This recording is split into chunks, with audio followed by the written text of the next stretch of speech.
컨텐츠를 여러분들한테 좀 선보이려고 해요. 투자의 여왕을 쓴 것도 이제 4년이 되는데요. 판을 내기보다는 이렇게 유튜브를 통해서 여러분들에게 제 책을 조금 더 업데이트하는 그런 컨텐츠를 한번 만들어 보려고 하고요. 책이 대화 형식으로 알기 쉽게 설명하는 컨셉이었기 때문에 투자도 모르는 주린이를 한 분 섭외를 했습니다. 간단하게 자기소개 좀 부탁드릴게요.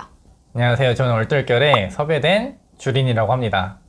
네, 주린이님. 이 주린이님은 그러면 제 투자의 여왕 책을 읽으셨나요? 네, 정말 아무것도 모르는 주린이를 제가 어렵게 섭외를 했습니다. 네, 가장 기본적인 개념을 오늘 설명을 하려고 합니다. 분산 투자라는 얘기를 많이 해요. 분산 투자라는 얘기를 들어보셨나요? 얼핏 들어본 것 같습니다. 계란을 한 바구니에 담지 말고 여러 바구니에 담으라고? 네, 그 얘기를 하죠. 그 얘기는 많이 들어봤죠? 네. 네, 계란을 한 바구니에 담으면 안 된다. 분산 투자를 해라. 이런 얘기들을 굉장히 많이 합니다. 그런데 많은 사람들이 그렇다더라 라고 얘기하는 거는 사실상 맞지 않다라는 겁니다. 첫 번째 투자의 원칙은요. 계란은 한 바구니에 담아야 된다라는 거예요. 왜 계란은 한 바구니에 담아야 될까요? 옮기기 쉬워서? 너무 썰렁하다 진짜. 네, 그냥 넘어가도록 할게요. 네. 자, 계란을 왜 한 바구니에 담아야 되냐? 제가 보면 투자를 잘 모르는 초보 투자자분들이 범하기 쉬운 가장 큰 오류는요. 분산 투자의 원칙에 충실한 바람에 문어발식 투자를 하는 거죠. 거의 백화점 수준이에요. 한 주, 두 주. 아주 작은 주스들을 문어발식으로 몇십 개씩 가지고 있어요. 이럴 경우에 돈을 벌 수 있는 확률이 뚝 떨어집니다. 주식 투자를 하고 계신가요? 아니요. 전혀. 주식 투자를 전혀 하고 있지 않는다. 네. 1,000만 원을 주식 투자를 하는 총 금액, 예수금이라고 하죠. 네. 예수금으로 가지고 있다라고 하면 종목을 몇 개 정도로 하고 싶으세요? 2개? 3개? 종목을 2개, 3개요? 네. 그럼 1,000만 원을 종목을 2, 3개를 한다라고 하면 각 종목별로 2, 300씩 들어가겠네요? 네. 왜 그렇게 하고 싶어 하세요? 명백한 이유는 없고 네. 하나가 안 되더라도 2개 나머지가 나오면 된다 뭐 이런 생각? 주린이 분께서 말씀하신 부분이 어느 정도 투자의 원칙에 근접하다고 할 수가 있어요. 많은 분들이 투자를 하면서 종목을 10개 이상 가져가요. 예를 들어서 1,000만 원이 안 되는 금액이에요. 예수금이 있습니다. 근데 종목이 10개예요. 우리가 한 종목에 100만 원을 담았어요. 그러면 1% 수익이 나면 얼마죠? 10,000원? 그쵸? 2% 수익이 나면? 20,000원. 그쵸? 이 종목 투자를 해가지고 10,000원, 20,000원을 투자로서 버는 게 굉장히 의미가 있는 걸 수도 있지만 물론 연습하는 상황에서는 괜찮아요. 이렇게 종잣돈을 소액으로 시작하는 거는 분명히 맞습니다. 근데 어느 정도 연습 단계를 지났다. 그리고 진짜 내가 투자로서 돈을 벌려고 했을 때 이런 식으로 가져가면 안 된다는 거죠. 만약에 1,000만 원을 가지고 있어요. 지금 예수금 시작하잖아요. 그러면 그 목표 수익률을 얼마로 잡고 싶은가요? 못해도 1,000만 원의 10%라고 하면 100만 원이죠. 100만 원이죠. 투자 기간은요? 기간까지는 제가 아무것도 모르는 정보이기 때문에 그냥 대충 그냥 말한다면은 몇 개월 정도? 몇 개월 정도? 네. 퍼센트의 수익을 내는 투자 상품이 사실상 거의 없다라고 볼 수가 있어요. 지금 은행 이자만 본다고 하더라도 거의 뭐 2% 정도밖에 안 되잖아요. 지금 아마 1%? 1% 많아도 1%? 그 정도잖아요. 근데 뭐 투자로서 잃지 않고 10% 수익을 낸다라고 하면 그건 정말 투자를 잘하는 거예요. 연 수익률이 만약에 10% 정도라고 하면 그러면 연 수익률로 따졌을 때 10%라고 한다고 하면 1,000만 원을 투자를 했을 때 100만 원을 번다라는 거예요. 1년 동안 1,000만 원을 운용을 해가지고 100만 원을 벌었다. 그럼 만족하세요? 그렇게 벌기 쉬운 건 아니니까. 만족한다. 네. 네. 분산 투자는 더더욱 해서는 안 되는 거죠. 물론 리스크가 있기 때문에 한 종목에 1,000만 원 다 투자하라. 그거는 좀 무리가 있을 수 있겠지만 많은 분들이 범하는 오류. 1,000만 원 미만의 돈을 투자를 하면서 종목을 너무 잘게 쪼개놓는다. 가장 먼저 말씀을 드리고 싶은 게 분산 투자의 미신에서 벗어나라. 너무 분산 투자를 하지 말아라. 종목은 적게 가져가는 게 맞다. 정말 아까 말씀하셨던 대로 1,000만 원 내수금이 있다라고 하면 적당한 종목 수는 제 생각에는 5개 정도가 적당하다고 할 수가 있고요.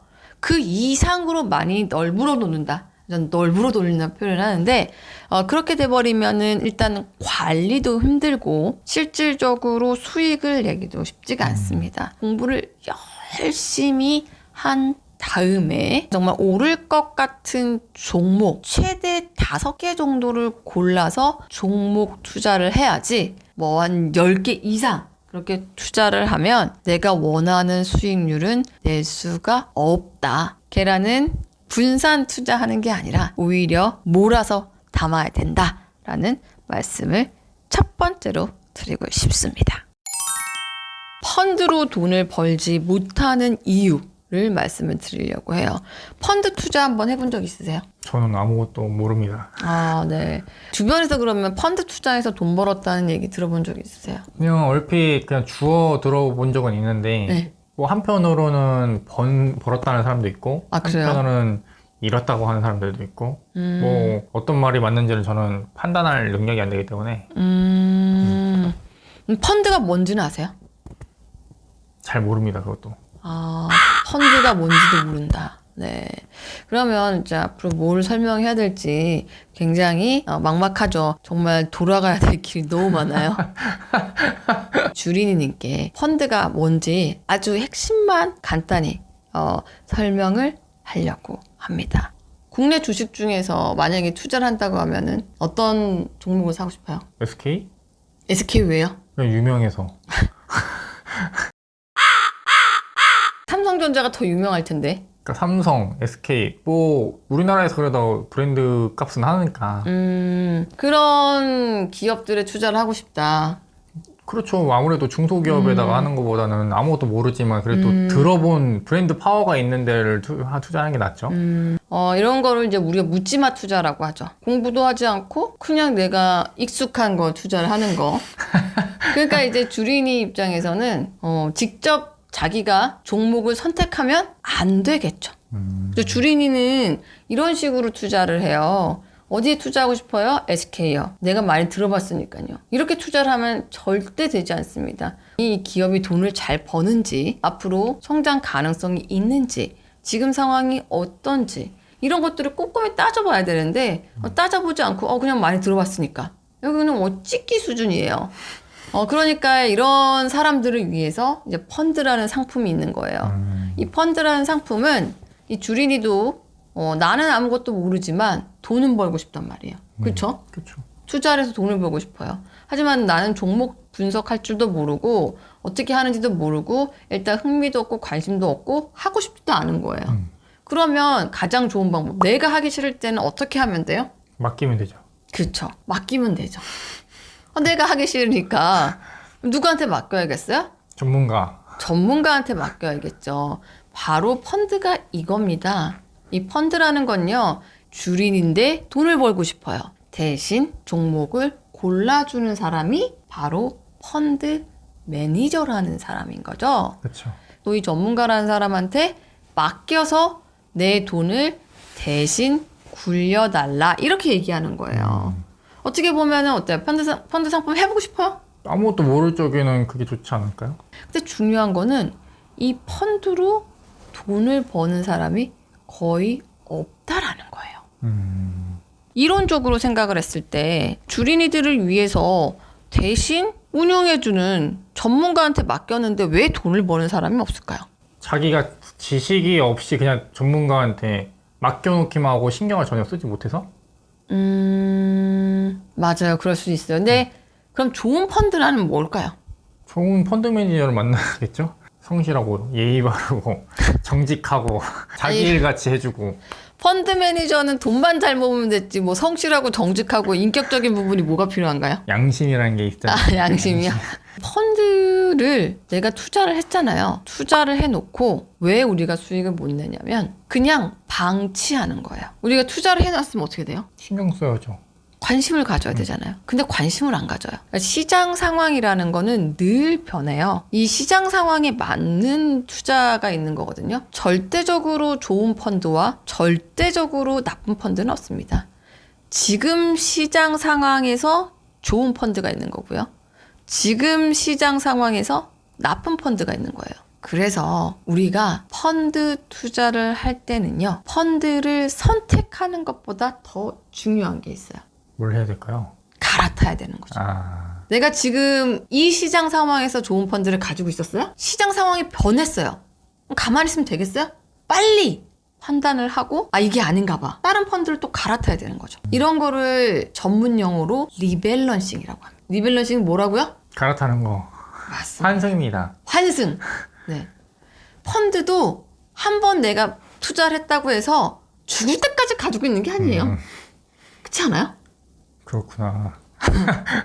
시장 상황에 따라서 갈아타야 돼요. 투자 수익률은 결정하는 거는요. 얼마나 잘 갈아타느냐. 거기에 달려 있습니다. 눈치 게임이네요. 그럼요. 투자는 눈치가 빨라야 돼요. 지금 시장 상황이 어떤 건지, 어떻게 갈아타야 되는 건지 빨리빨리 눈치를 채고 잘 갈아타는 것, 수익률을 내는 두 번째 원칙이라고 할 수가 있는 거죠. 네, 오늘은 제가 첫 번째 수업이라서 아주 간단하게 딱 두 가지 개념만 주린이한테 설명을 했어요. 첫 번째 수업이 마음에 드셨다고 하면요. 구독, 좋아요, 알람 설정까지 부탁을 드리고요. 여러분들의 반응이 좋다라고 하면 제가 이렇게 새롭게 기획한 이 컨텐츠를 계속 꾸준히 업로드를 해보도록 하겠습니다. 다음 시간에 뵐게요. 안녕.